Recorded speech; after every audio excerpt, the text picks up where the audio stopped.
Hello, আসসালামু আলাইকুম। নতুন একটা ভিডিওতে হাজির হলাম। আজকের ভিডিওটা ছিল আমার বাইকের 10 বছর ট্যাক্স টোকেনের পূর্ণ হয়েছে মেয়াদ। তার জন্য আবার নাকি 5 বছর মেয়াদ বাড়ানো যায়, তার জন্য গিয়েছিলাম মিরপুর বিআরটিতে মেয়াদ বাড়ানোর জন্য। কি প্রসেসে আপনাদের এই কাগজটা 5 বছর মেয়াদ বাড়াবেন সেটা নিয়ে এখন আলোচনা করি।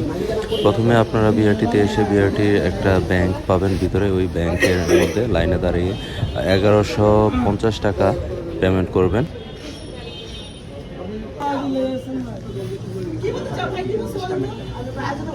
বাদ দেন। লাইনে দাঁড়ালে ঝামেলা হবে না সেটা কি হয়? আজকেও লাইনে একটা ঝামেলা হলো।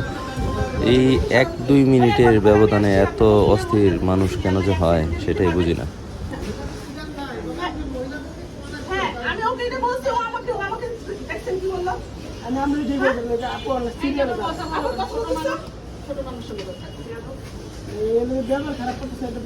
তারপর ব্যাংক স্লিপ নিয়ে যেতে হবে 306 নাম্বার রুমে। এটা আপনাকে ব্যাংক কর্তৃপক্ষ বলে দিবে ক্যাশ কাউন্টার থেকে।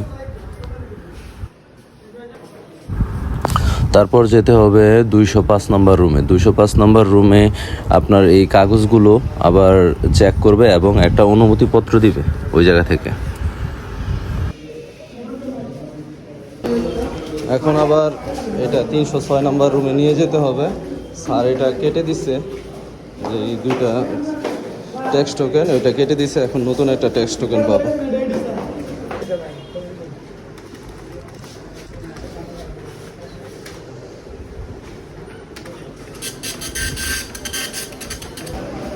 এখন এই 306 নাম্বার রুম থেকে সবগুলা পেপারস মেন কপিটা বের করলাম, এখন স্বাক্ষর করাতে হবে। 208 এখন আমরা 208 নম্বর রুমে মোটরযান পরিদর্শক ওই রুমের সামনে দাঁড়িয়েছিলাম, যদিও উনি ছিল না তখন। ওই জায়গা থেকে স্বাক্ষরটা নেওয়ার পরে মোটরযান পরিদর্শক শাখা থেকে ওই রুম থেকে স্বাক্ষরটা নেওয়ার পরে আপনার আর কোনো কাজ থাকবে না, তখন আপনার কাজ কমপ্লিট। আর আমরা কাজ শেষ করে বেশিক্ষণ লাগেনি, টোটাল প্রসেসিংটা শেষ করতে আমাদের আধা ঘন্টার মতো লেগেছে। আপনারা যদি চান তাহলে খুব সহজেই আমার এই ধাপগুলো অনুসরণ করে খুব সহজেই আপনারা কাজটা করে ফেলতে পারবেন। তো আজকের ভিডিওটা এই পর্যন্তই।